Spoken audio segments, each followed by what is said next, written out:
मैं हूं आबिद हुसैन शेख, आपका खैर मकदम है 4 टीवी न्यूज़ कर्नाटक एक्सप्रेस में। राज्य में आज कोविड-19 के 63 नए मामले, कुल तादाद पहुंची 925 को। आज राज्य में फिर 63 पॉजिटिव मामले सामने आने से आतंक बढ़ गया है। आज बागलकोट में 15, दावणगेरे में 12, धारवाड़ में 9, हासन और कोलार में 5-5, बेंगलुरु और गदग में 3-3, दक्षिण कन्नड़ में 2, यादगीर और बीदर में 2-2, चिकबल्लापुर, गुलबर्गा, मंडिया और बल्लारी में 1-1 मामला सामने आया है, जिससे कुल तादाद 925 को पहुंची है। अब तक 433 लोग डिस्चार्ज हुए हैं और 31 की मौत हो चुकी है।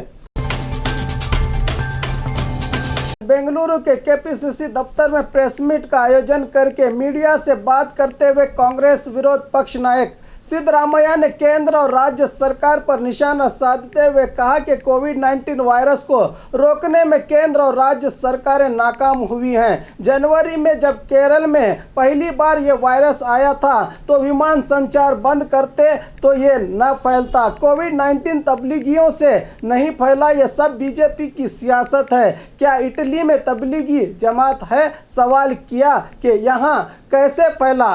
राज्य सरकार पर आरोप लगाया कि करीब 5 लाख कार्मिकों ने राज्य से जाने के लिए रजिस्ट्रेशन किया है। सिर्फ 60,000 लोगों को परमिशन मिली है। ये कार्मिकों से रुपया वसूल रहे हैं, इनको उचित रूप से वतन पहुंचाया जाए। केंद्र सरकार को 35,000 करोड़ का फंड मिला है। क्या इन रुपयों में क्या कार्मिकों के लिए उचित रूप में व्यवस्था नहीं हो सकती? मोदी जी दिया जलाकर तालियां बजाने को कहते हैं, क्या इससे समस्याओं का समाधान होगा? सवाल उठाया सिद्धरामैया ने। इस प्रेस मीट में कांग्रेस के वरिष्ठ अन्य नेता भी रहे मौजूद।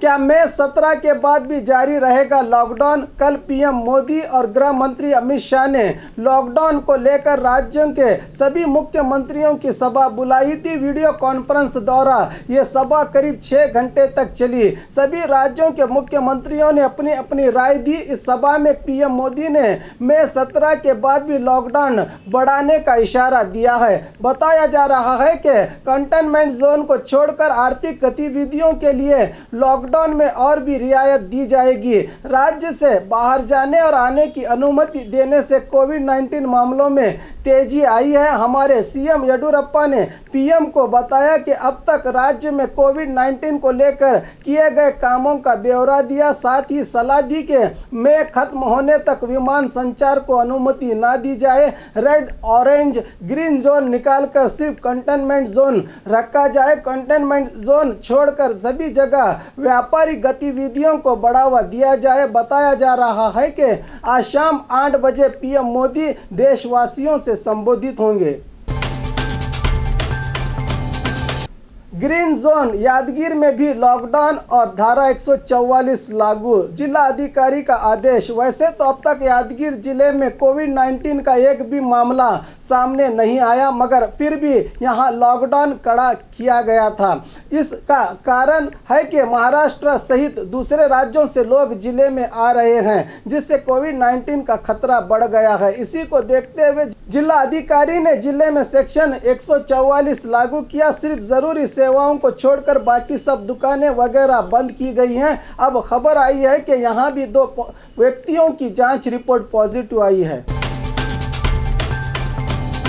बागलकोट से पैदल राजस्थान जा रहे कार्मिकों पर रोक। वैसे तो सभी कार्मिकों को रेल द्वारा उनके वतन को पहुंचाने की सरकार ने व्यवस्था की है, मगर इसमें हो रही देरी को देखते हुए कल कुछ कार्मिक पैदल ही राजस्थान के लिए निकल पड़े, तो प्रशासन अधिकारियों ने इनको रोका है। कंस्ट्रक्शन वर्क के लिए बागलकोट आए इन कार्मिकों के ज़रूरियात का ख्याल रखने के लिए इनके ठेकेदार को निर्देश दिए गए हैं। जब तक रेल की व्यवस्था नहीं होती, ठेकेदार ही इनके खाने और पीने की व्यवस्था करेंगे। ये भी बताया जा रहा है कि कुछ ठेकेदार हालात को देखते हुए अपनी जिम्मेदारी भूलकर फरार हुए हैं। अब देखना है कि इन कार्मिकों के लिए कब रेल की व्यवस्था की जाती है। 14 राज्यों को केंद्र का अनुदान, कर्नाटक को कुछ भी नहीं। राज्य में कोविड-19 से हालात दिन ब दिन बिगड़ते जा रहे हैं, जिसको देखते हुए राज्य के लिए सीएम येडियुरप्पा ने अनुदान की मांग की थी, मगर केंद्र ने इस ओर कोई ध्यान ही नहीं दिया। मगर केंद्र ने कर्नाटक की मांग को ठुकराते हुए केंद्र की हमेशा आलोचना करने वाले पंजाब और केरल जैसे राज्यों को अनुदान दिया है, मगर कर्नाटक के साथ ऐसा सुलूक किस लिए, सवाल उठ रहा है। केंद्र ने तमिलनाडु को 638, वेस्ट बंगाल को 417, आंध्रा को 491, आसाम को 631, त्रिपुरा को 335, उत्तराखंड को 423, मणिपुर को 409, केरला को 127, हिमाचल प्रदेश को 951, मेघालय को 135। इस तरह कुल 6195 करोड़ का अनुदान दिया है। कर्नाटक को कब अनुदान मिलेगा, अब ये देखना होगा। क्वारंटाइन को लेकर लोगों का आक्रोश। कोविड-19 को लेकर सारा राज्य परेशान है। इसी की रोकथाम के लिए बहुत से अधिकारी, कार्यकर्ता, वॉलंटियर्स अपनी जान की परवाह किए बगैर काम कर रहे हैं, मगर लोग कब समझेंगे। बाहर से शिवमोगा में जिले में आए लोगों की बस रोकने की घटना शिवमोगा तालुका के गोंडी चाटनल्ली ग्राम में घटी है। जैसे ही 10 लोगों को लेकर बस ग्राम में पहुंची तो ग्रामस्थों ने बस को रोककर हंगामा किया। इसी तरह दावणगेरे जिला होन्नಳ್ಳಿ तालुका के मादन भावी ग्राम में भी ग्रामस्थों ने बाहर से आए लोगों को ग्राम में लेने से इनकार किया। आखिर में विधायक रेणुकाचार्य ने ग्रामस्थों को समझा बुझाकर मामले को निपटा दिया। क्या मई 17 के बाद बीएमटीसी बस संचार शुरू होगा? कोविड-19 को लेकर लॉकडाउन में रियायत दी गई है। कंटेनमेंट जोन को छोड़कर जरूरी दुकानों के अलावा सभी वाइन शॉप खुले हैं। इस चहल पहल को देखते हुए शायद बीएमटीसी बेंगलुरु में बस संचार शुरू करेगी। ऐसा इसलिए भी कहा जा रहा है कि अपने उद्योगियों को ड्यूटी पर पहुंचने के लिए बीएमटीसी ने आदेश जारी किया है। बीएमटीसी अधिकारियों ने इसकी पुष्टि नहीं की।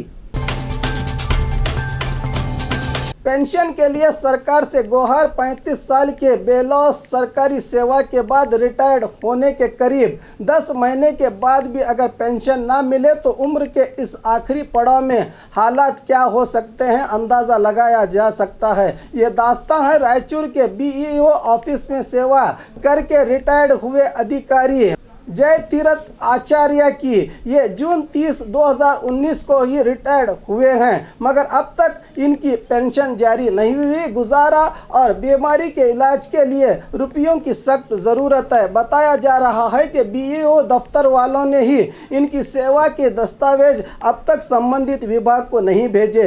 इसके कारण देरी हो रही है। संबंधित अधिकारियों को चाहिए कि जल्द से जल्द इस मामले में कदम उठाकर जीते जी इनको पेंशन दिलवाए।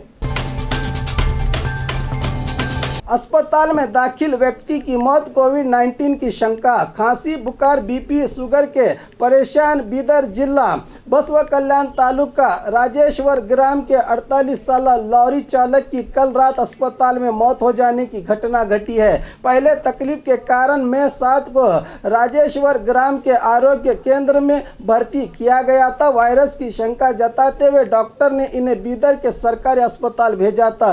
पहली बार रिपोर्ट नेगेटिव आई थी, अब फिर सैंपल भेजे जाने की बात बताई जिला अधिकारी HR महादेव ने। मृतक व्यक्ति का अंतिम संस्कार आज सुबह राजेश्वर ग्राम में तहसीलदार सावित्री सालगार के नेतृत्व में किया गया।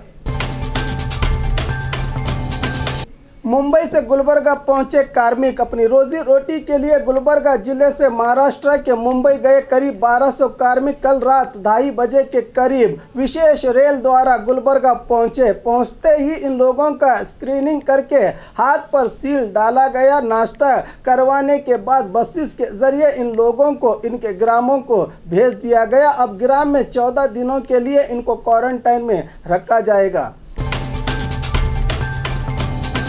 लॉकडाउन के नियमों का उल्लंघन, बेंगलुरु सिटी कमिश्नर पर आरोप। पिछले दिनों बेंगलुरु के एक चर्च में प्रार्थना करते हुए दिखाई दिए बेंगलुरु सिटी कमिश्नर भास्कर राव, जिसका वीडियो काफ़ी वायरल हुआ था। सबको मंदिर, मस्जिद, चर्च में जाने पर रोक लगाने वाले खुद कैसे चर्च पहुंचे, ये सवाल उठ रहा था, जिसका खुलासा करते हुए कमिश्नर ने बताया है कि मैं लॉकडाउन के नियमों का उल्लंघन नहीं किया। मैं सब समुदाय के मुखंडों से मिलकर सोशल डिस्टेंस बरकरार रखने का निवेदन कर रहा हूं, इसीलिए यहां पहुंचा था। वायरस से मुक्ति दिलाने के लिए प्रार्थना की है, बताया कमिश्नर भास्कर राव ने। खोदा पहाड़ निकला चूहा, बेलगाम में बैग से फैला आतंक। कल देर रात शहर के उद्यम बाग पुरोहित होटल के पास स्थित स्वीट मार्ट के सामने रास्ते पर गिरी एक बैग ने खूब आतंक मचाया। कोई भी बैग के पास पहुंचने की हिम्मत न कर सका। आखिर इलाके के निवासियों ने पुलिस को जानकारी दी तो पुलिस बॉम्ब स्क्वाड दल के साथ पहुंचकर बैग की तलाशी ली, जिससे कुछ कपड़े, दवाइयां मिली हैं। अब बैग किसका है, पुलिस इसकी तलाश में जुटी है। बीदर में आज 2 नए कोविड-19 मामले, जिले में कुल तादाद पहुंची 30 को। बताया जा रहा है कि दिल्ली के निजामुद्दीन मरकज से लौटे लोगों के संपर्क में आने वाले लोगों के आने से ये दोनों व्यक्ति वायरस के घेरे में आए हैं। पिछले दिन बीदर ओल्ड सिटी कंटेनमेंट इलाके में प्रशासन ने सामूहिक तौर पर जांच करके सैंपल लिए थे। इन्हीं लोगों में आज 2 व्यक्तियों की रिपोर्ट पॉजिटिव आ जाने से जिले में वायरस पीड़ितों की तादाद 30 को पहुंची है। अब तक 14 लोग डिस्चार्ज हुए हैं, 15 लोग जेरे इलाज हैं और एक व्यक्ति की मौत हुई है। और खबरों के लिए देखते रहिए 4 टीवी न्यूज़ कर्नाटक एक्सप्रेस।